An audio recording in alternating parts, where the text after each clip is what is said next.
All right, sir. How you doing, sir? Yes, I'm good. Good, and you? I'm wonderful. Bless God.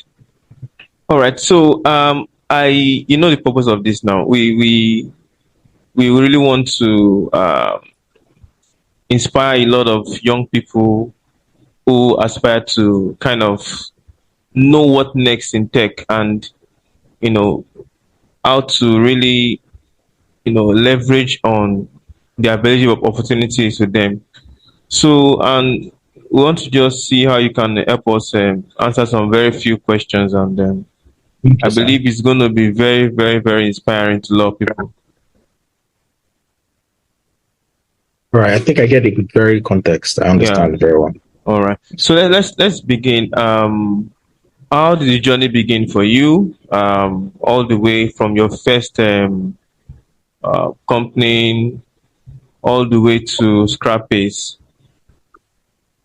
Okay, so for me, right, I think right from when I was in school, I think I fell in love with, I think, the first programming language we did in school, which was around, I think, Fortran and Basic. So apparently, I wanted to use technology to solve problem. I think that was the key thing for me. And the initial thing I did then was to join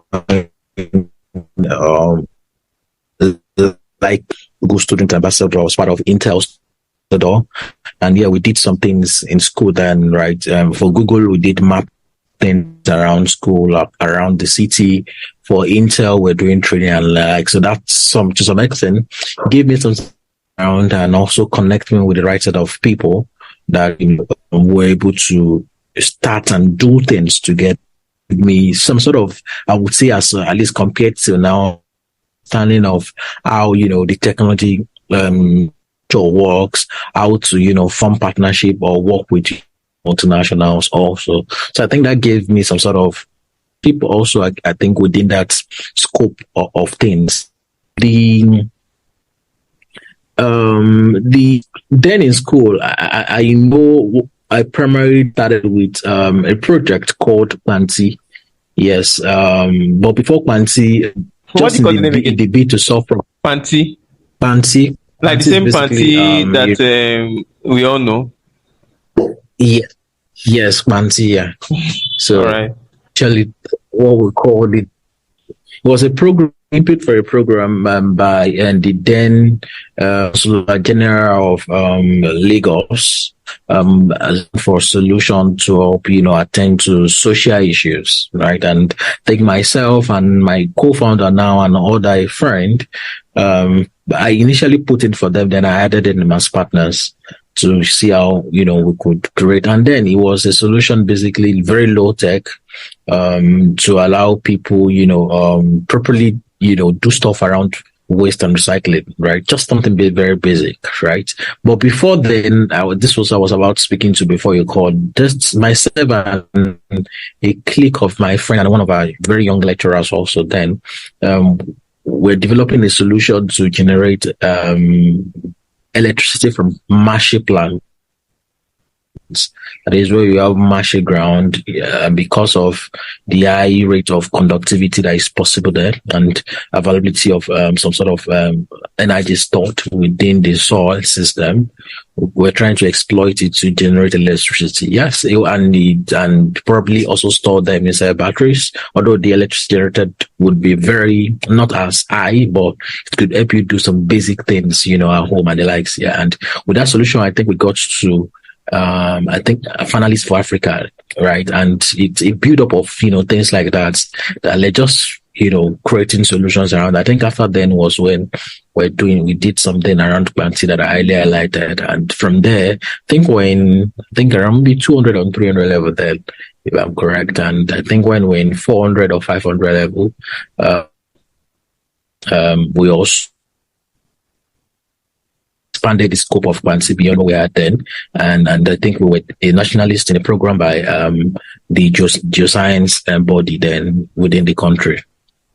And I would say that was the basics of, what how I started. I think it's a fusion of the passion and love for technology, and also solving social problem. And for all of the solution I think I've worked on, their primary foundational basis are usually into solving critical societal problems, right? And I like saying any solution I will get into, it will really be vitamins. The technology space, should say there are two broad classification of problems. You have vitamins and painkillers, right?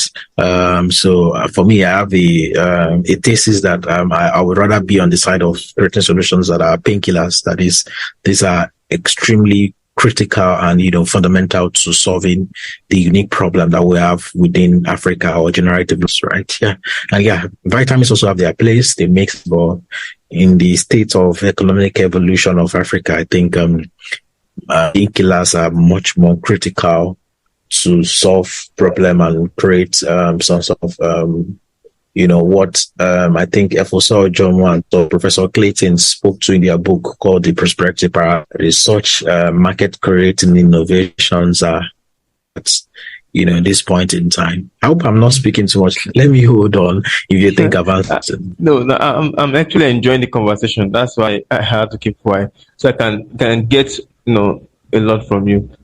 Now, my next question now is, when we talk about tech, everybody in tech today that's been successful will tell you they have a passion for solving problems.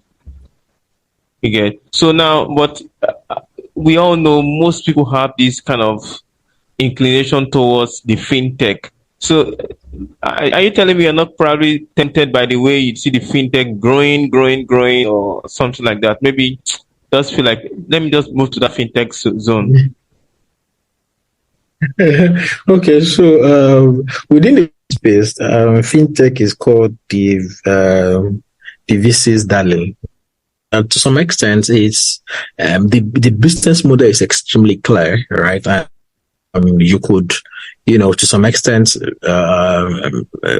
I tell anybody that I'm building a fintech solution, easily say, okay, this is what your average CAC, customer acquisition, would be.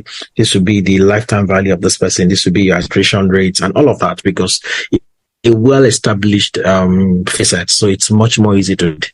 And to be frank, if you look at what we call the progressive building blocks of any growth in society, there must be a means for commerce. And core, you need fintech, you need financial solutions.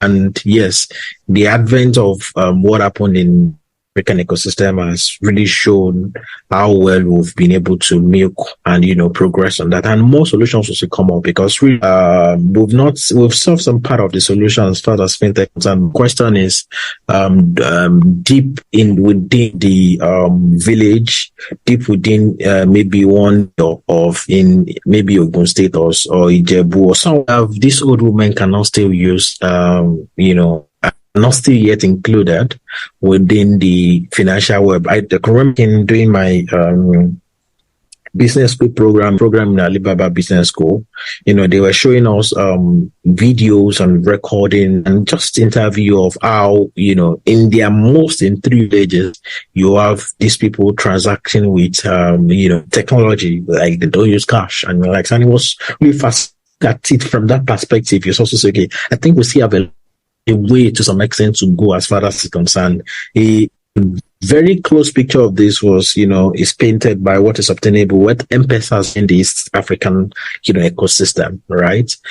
Speaking from that angle, yes, there is still room for thinking and also ensuring, because the goal of every technology is accessible to people and it makes life easier. Now, the flip side, right?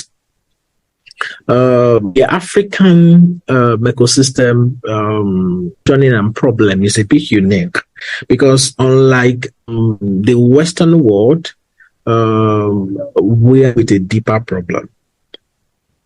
And it was I spoke to this, and I share that idea that the African problem is more than financial inclusion. Okay. It's actually economic inclusion, right? Okay. And I mean what I mean that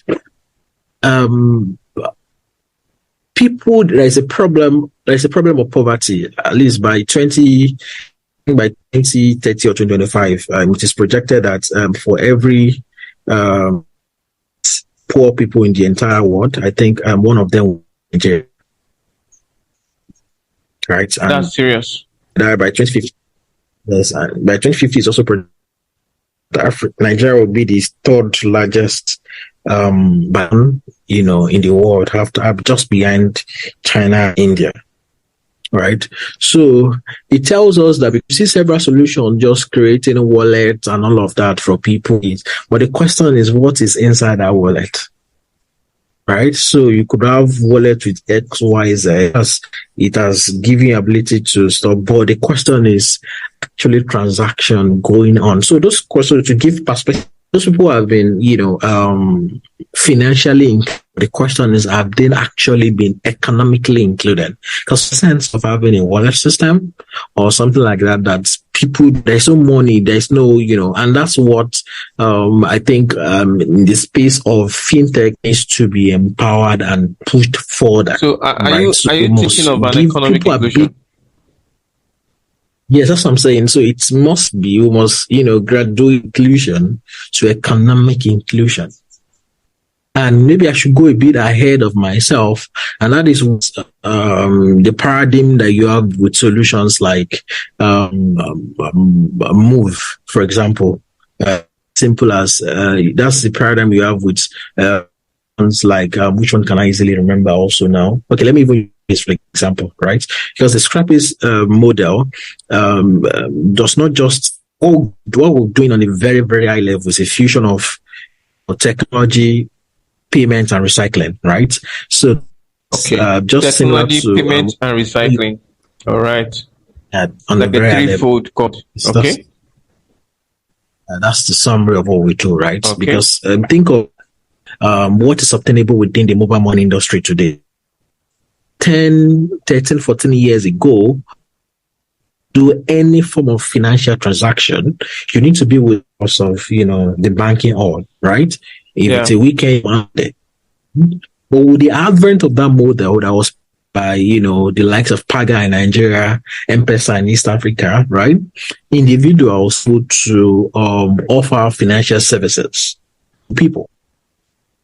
Right, so you could easily somebody in your street could easily do some sort of transaction, transfer, would do withdrawal, pay bills and a couple of stuff.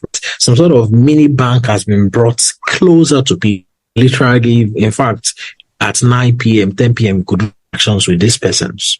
Right, so which means individuals are now providing services. Right, so similar to that also. We do at Scrappy is to allow individuals, that we called agent also or Airbnb, and I will explain that paradigm also to be able to offer recycling. So you in your house or you have a mom and pop, that's small supermarkets, they are generating, plastic, on aluminium on your own house. You have out of the bad AC, bad fridge, you don't want it again. You can easily take it down. They use our technology, a combination of our mobile app and an IoT system, which is basically, a smart system that help them, calculate the kilogram and also, process and, calculate the payments, right? They can collect that item and pay that person. So which means that instead of looking around or thinking or just throwing those things on dumps, somebody very close by to you, who in some sort of mini recycling or, some, service to you just at the end of your streets, right? And why I say that sometimes we refer to them as Airbnb for recyclables is this similar to what Airbnb has been able to do within the hospitality sector, whereby individuals are able to rent out their, apartments, their spaces. This set of doing is to also rent out their space within their backyard, their compound, maybe a small shop in front of their, house, out temporarily to collect and store recyclables, right? That sounds wonderful. Scrappies come around, right? Similar. What brought me here is, inclusion, right? So that we're able to tie, whatever we're speaking to. Or this set of person that we also call agent. We within their mobile app there is a wallet there. Right? But the essence, what brings economic not just giving them wallets, but we've given them access to earn inside that wallet. Because for every kilogram of item collect from somebody like yourself and myself, or from that shop or anything, they are earning off that collection, and earns between about 20 to 60%. So which means like what, 100,000, they'll be earning, 20 or 160K, depending on what they collect. That's wonderful. They have the wallet, they are able to earn, right? It's like you've appropriately included them financially. We have agents that does transaction up, 500,000 and the likes on a month-to-month basis, right? So, and that's the new, transpositioning that is needed within that phase to ensure that people are included, economically, right? And back to what I said, you see that they have access to technology, you have access to fintech, if you want to call it, payments, right? To facilitate recycling, right? Like yourself, also, once you bring items to them, you can either WhatsApp bot or USSD system, and they're able to pay you into your own phone, right? With us, your phone number is more or less like some sort of Viber. They have your phone number now, they could basically pay you directly. You also, from our WhatsApp bot or USSD into your bank, buy airtime, do a couple of stuff, or even another phone number, right? So in that space, you are not just creating wallet, but you are for people actually to, economically to, have, what they are driving, right? So basically, the concept behind economic inclusion, I mentioned that time, MOVE is more or less an infrastructure support system within the logistic end, where Uber, Bolt, and the likes. I think primarily Uber. I think they have it with Uber, whereby if you want to become an Uber driver, you just need to go to MOVE. They will get you a car, right? Yeah. Basically, yeah, and then a period of time. I think it's average of 4 years, if I'm correct, on what you are earning from, yeah, right. So and then the car belongs to you. So in that way, they didn't just create a wallet for you, but a tool or something to ensure that you are earning, right? That's what's, separate economic inclusion. That's a wonderful vision, I tell you. So now I'm looking at something like, okay, so you're more into social inclusion, not just financial inclusion, like economic inclusion, right? So my question is, how has the journey been, like, considering the fact that Nigeria is not kind of really aware of this as much as when you see the fintechs, the POS machines everywhere. So for now, how's the journey been like? Okay. Your agents. That's a very good question. I'll see how I can squeeze it up. So the journey has been, adventurous, with a lot of failures, and also, success, right? And that's the truth. The model we currently run now is not what we were maybe 18 months ago, right? Okay. Because you learn and the importance of startups, right? And that's why you feel fast, you learn, and you right. And I think in fact, if you fail, I think you shouldn't do a startup, because you are set of waters. You are learning as you good, and you are iterating. You must be able to as fast as possible, right? It's not working.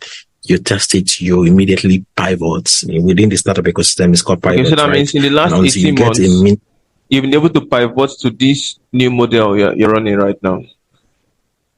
Yeah, within the model also, change. For example, let me give you an example now. Before now, we want people to buy it, right? Because really produce it, outside of the country with, our own work. It works wirelessly with our mobile app, right? Sending. So before now, but we've seen that, okay, people that, because we are people that are within the base of the economic pyramid, maybe the lower middle economic pyramid to the base of economic pyramid, a lot of persons to really start don't have the need to, get that thing, right? Because the scale itself is a means to an end, which is to allow them run their own collection or mini recycling business. But we're saying that this sort of person, they are interested, they want to start, but they, the without or the immediate financial capital to get that. And what do we do? Strap into shift our model from that to, what we refer to as a pay-go model, which means that give you that skill, right? Be paying from what you are earning over a space of 6 to 9 months. But let me ask a question. Right. If, for example, which means that, if, for example, I sell off my scrap, who buys the scrap? Mm-hmm. Amazing. So we've been able to. So that's what we've done, and that's the advent of the importance of is to ensure that you don't even have any form of error as far as it's concerned. Your own assignments is just an select item, and that's what the IoT scale also does for us. So for across board, we know exactly what is in their store, and once they threshold, they can request for an offtake, and we connect party logistic person to come take the item from them. So, and that's the beauty of tech. I like saying it. For our age, you don't even need to know anything about recycling before you start. Okay. Because with app, app training, or if you are more comfortable, you want to do short training, which is real time, well, you can download the app today. Few, hours, you're able to go through the app training videos and you can start collection, right? Even before we get the IoT scale to you. And so those are the things when I say that you will learn, is this thing working? How can we make this thing easier? Right? I was what I just said that you can even start without the IoT scale. I'll come back, but saying, people now, they can collect on a pay, which means that you pay for the very first month before you pay. So we split between 9 or 6 months. So which is that, you can pay for just one and you collect, because we are also the one paying you inside your wallet, right? So payment for the recyclables that we've taken, it's paid into your wallet, so we can deduct the money from the source from you. As you are doing more business, you are earning more, we can also collect the money of you. And over that period, you have paid for it. Right? So which means that we're allowing more people to be able to do it. Right? So that's the ideology behind. That's what I was trying to explain before. And even without that, you can really start. We have what refers to as the mini agents that allows you to, for some items like pet bottle, like aluminium can, they have some sort of close to regular shape. You can use a counting system to start collecting because we've done for a while, we know that X number of PET ball, number of aluminium can on average will be equal to a particular kilo.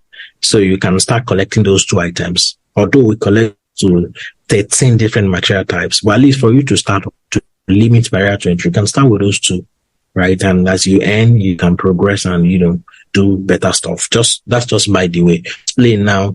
Was to tell you that we started by saying we pivoted from an outright payment to a payout, right? And just to tell you also, maybe once down, like currently testing, we're still going to even pivot away from that pay-go mode. So what I'm trying to tell you is, with startup, you learn, you mail, you fail, what is working. Okay. Stand and you perfect your model. So all things being equal, once you get to what refers to as your MVP, which is the product, from there you can then build up, which you have a product that is solving a real challenge of a user willing to use and pay for it, right? So from there, then you start, and so your fundamentals of your model might not change, but you need to include a feature, you need to readdress the way something is done and up, from there. Okay, let me ask this. Now, what are your platforms of, reaching out and educating the people? Because I believe a lot of people need to be educated about how this works. So is it just through social media, or do you have ways for, educating a lot of people about this? I think if I'm correct, the question you are asking indirectly, what are customer acquisition channels? Right? Yeah. It's a multiplicity of channels. You mentioned one through social media, audience that we are talking to, we use Meta platform, right, in Facebook, because this is where you see, those class. But beyond that, we run what we call community, acquisitions, which means that with board or local government, they are informed that, okay, this is an opportunity to do well for yourself and the environment, and you have people that basically that's one of our physical training. So they are scheduled, and on each catchment area that, the team has already scheduled, train them on board, them, and, you have people start up. Beyond that, we have, partnership with some sort of, people that have similar, user persona to people that would become. So, for example, think of people that have maybe mobile money businesses, right? Such way, these are people that are really doing this business, and so when their income, possibilities expanded. So it's spread across, and we train people also virtually, right? So which means that I know another one is scheduled for tomorrow. There will be another virtual training tomorrow. So basically, that's the way it works. So which area would that be? From physical to online. Even to no, it's online, right? Online. The last one that was conducted was in. Yeah, I think the last one was conducted in Surulere, and I think somewhere in Akure, right? So, but tomorrow is over. If you download the app and you register and click virtual training, you see tomorrow available, and then you join the training. Right? Okay. Once you join the training, you can really start. Yeah. All right. Simple as that. That's wonderful. So now, let's look at how do you incorporate your faith into this business now? Like, as a believer, do you still have time to pray? So, and I'll try as much as to be raw, right? There is importance of systems, right? If you don't systems, there won't be any time that to get a bit easier. If you don't have systems, I mean system, I don't know how to break it down. Structures that allows you to keep you spiritually sound, right? Because I tell people your work and spirituality is they are so much intertwined. You're more able to know that, okay, is this the direction that God is leading us? Is this for example, you are speaking to say, should we go ahead with this investor? Maybe you've been seeing some sign and you're trying to, because you remember that you're also under prayer to say, okay, we want for expansion, for growth and the likes, right? So you must, have that sinking, to be able to know that, okay, I'm getting a leading from God. Or maybe some students, for example, remember a time whereby we only have maybe, I guess, one way, and there wasn't green light, and you are saying, "Oh God!" So it's a fusion of. But back to when I say systems, is to know that, and okay, this is the time I talk to God. This is the traits. This is the time I have my quiet time and life, because most time we tend to forget the importance of systems. Right, sometimes when you say you've grown spiritually, you can say, yes, really, outside of there's friend says you must do this this time in a day, or but as you grow, you understand the importance to keep you in check, to ensure that you're able to, Apostle Paul is one that will say it is not a sin, but it's expedient, right? That you because at the long run it's for your good, right? So to be frank, if you don't have systems, as you grow, you just notice that in X number of days, it runs into the weeks, you've not, been able to have, time with God, and you just know that you are regressing, and at the long run going to affect what you're doing, because what differentiates, us from the nominal people or anybody just in business is that you have that extra hand, which, one of my very respected mentor, John C. Maxwell, will say the sixth sense or the sixth hand, right? Whereby you're beyond what is applicable, able to have the sixth sense to know that, okay, this is the direction we should go. This is what we shouldn't do. The likes and, parts outside of I like being raw. You have people who do not, quote and unquote, have a relationship with God and in their own standard, quoted, fine, right? But what's if you fine and, not just do business, nominal way, but also have impact and also, transcend into, the vision that God has given you. There must be that, very foundational thinking continuously. Okay, so we have very, very limited time. I want to ask, has there been any time you felt like giving up? You, of course, now you've, and that's why your why must be clear. You must also surround people, and you must also continue to read. All right, because really the position, the situation you are in, some persons have passed through it and they survived, and so that gives a sort of perspective of learning. One of the book I'm currently reading now is Vantage. Olumide Shoyombo, yeah, he's a person within the startup ecosystem and venture capital, space, right? And see that people have passed through your challenge, or you see that, okay, so growing and, okay, these are the things that you could do. So you take the learning, you take the failure of people, you take their success, you weave that around you and so that, they've passed through that stage in, or they've made similar mistake that you could have made, or they even made that mistake and you have also made it, and you could see how maybe they were able to walk through it, right? And it also give you perspective. It also inspires you, right? And I tell people, invest in, getting those materials, having people around you, and the right people, right? Yeah, so that who do you see as a mentor for you in this?